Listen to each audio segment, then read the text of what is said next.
Ser ou não ser? Eis a questão. Ou se calça a luva e não se põe um anel, ou se põe um anel e não se calça a luva. Os dilemas cotidianos de Cecília Meirelles e as profundas reflexões sobre o ser humano de William Shakespeare talvez nos façam perceber que vivemos rodeados de escolhas difíceis. Mas hoje nem Cecília Meirelles nem Shakespeare vão guiar a nossa conversa. Especialmente, falaremos sobre o dilema que Wheeler e Bulff classificaram como dilema essencialmente da política internacional, o dilema de segurança internacional. Olá, aqui quem fala é o Adler e o ABC das RIs de hoje tenta explicar um pouco mais sobre o conceito de dilema de segurança. Vale lembrar que não é nossa intenção esgotar o assunto, porque assim como outras questões das relações internacionais, o dilema de segurança tem diversas vertentes e diversas opiniões sobre o conceito. Mas posso garantir que ao final desse episódio você vai conseguir entender melhor as tomadas de decisões que alguns países fazem. Eu queria tentar localizar você que está ouvindo sobre a relevância desse conceito. Ele provavelmente é um dos principais conceitos das relações internacionais, por ter sido construído a partir de outros conceitos que já são amplamente aderidos dentro das relações internacionais. Por exemplo, são fatores essenciais para o entendimento do dilema de segurança a estrutura anárquica do sistema internacional, a busca dos estados por segurança, a natureza humana de eterna desconfiança e incerteza das relações interpessoais. Por esses e outros motivos, o dilema de segurança internacional está sempre presente na maioria das falas dos teóricos das relações internacionais. A ideia do dilema de segurança foi primeiramente descrita em 1950 pelo alemão John Hertz, que tentava explicar a Guerra Fria, contexto no qual ele estava vivenciando. Mais especificamente, o conceito de Hertz vai tratar da corrida armamentista entre Estados Unidos e União Soviética. A questão que motivava era saber por que os estados cada vez mais tentavam se armar frente ao outro. Vale lembrar que Hertz não queria só saber da União Soviética e dos Estados Unidos propriamente. Ele estava à procura da natureza comum entre os estados que produziam esse eterno investimento em poder bélico. Certo. Você deve estar agora se perguntando, mas cadê o dilema dessa história? Dilema é uma decisão difícil entre duas ou mais opções muito parecidas.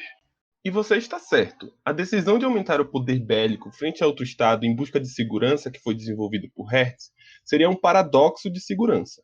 Foi por essa ligeira discordância que em 2008 Wheeler e Bulff tentam desenvolver melhor a ideia do dilema de segurança.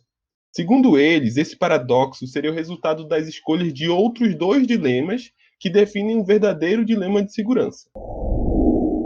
Bem, se você está confuso até agora, calma, que a gente vai logo definir esse conceito para acabar com essa confusão.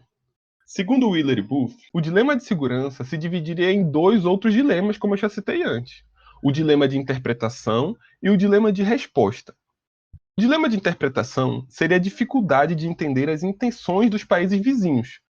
O que você já deve ter notado é que essa incerteza não tem solução, já que ela está além da capacidade humana de saber o que passa na cabeça de uma outra pessoa, de um outro estado, um chefe de estado, por exemplo.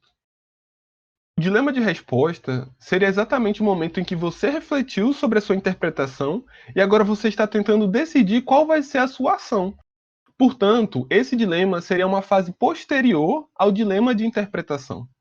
E não pense que não há uma grande complexidade na tomada de decisões. Não é tão simples como escolher se você quer coxinha ou se você quer pastel na feira. Principalmente porque essas decisões terão consequências gigantes. Quem sabe, podendo inclusive destruir vidas. Vamos imaginar uma situação para ilustrar melhor esse trabalho de Hertz. Digamos que você é um funcionário do governo, responsável pela segurança nacional do seu país. E vida vai, vida vem, um outro país vizinho seu dá a notícia que está produzindo um novo míssil e, sem tom de ameaça, ele frisa que o alcance do míssil pode atingir o seu país. E aí, amiga, problema para você. Nos jornais e revistas começam a circular notícias que falam das hipóteses sobre as intenções desse teu vizinho, desde hipóteses mais otimistas até as totalmente pessimistas. É nessa hora que começa a ocorrer na tua cabeça a primeira parte do dilema de segurança, que é o dilema de interpretação.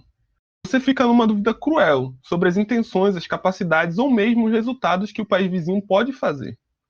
Lembre que o sistema internacional é anárquico, então não tem um poder superior para te proteger. Cada país tem a responsabilidade de proteger a si mesmo. Está em jogo a questão da segurança nacional do seu próprio país. Mas digamos aqui que depois de refletir bastante, você tirou uma conclusão sobre o que você acha que é a intenção do seu vizinho. Tudo ok? Não.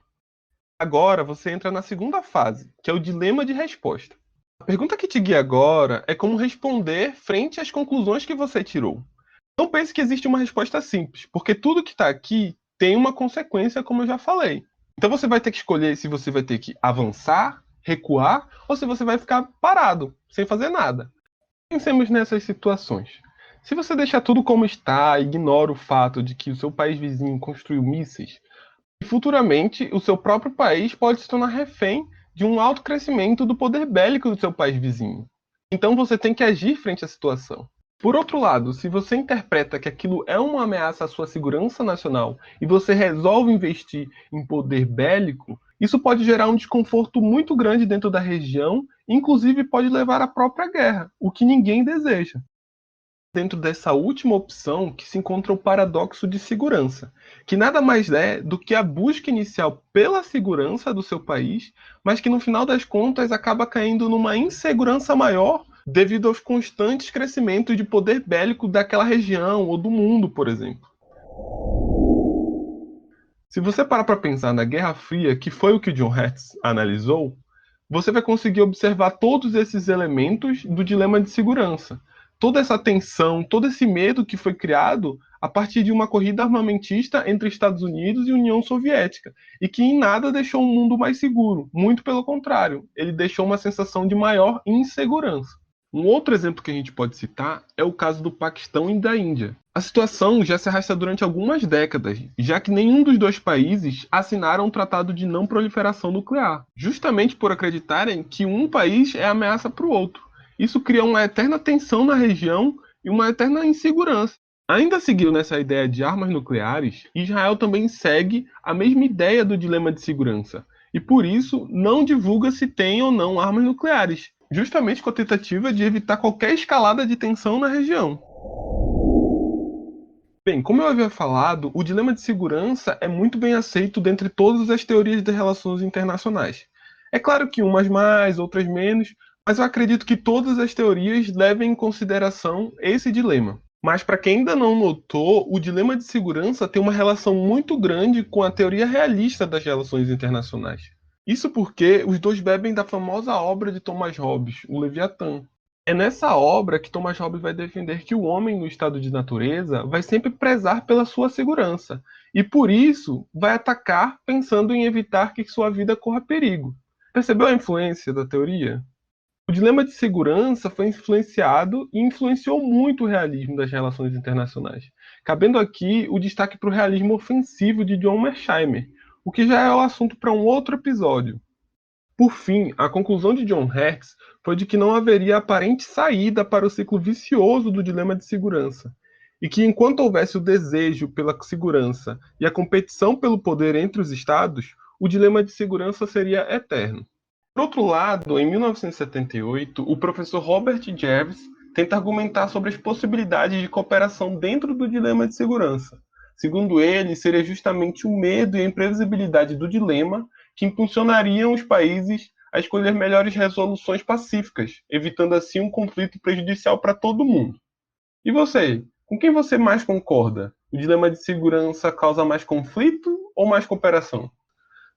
Fala pra gente lá no nosso Instagram, é o @dicotomia_cast. Segue a gente lá. Bem, eu fico por aqui. Espero que você tenha gostado do episódio e que você também tenha aprendido um pouco sobre o dilema de segurança e que quando esteja assistindo TV, os jornais, você possa entender melhor aquele conflito que a gente sempre tem dúvida, certo? É isso. Tchau, tchau. Até a próxima.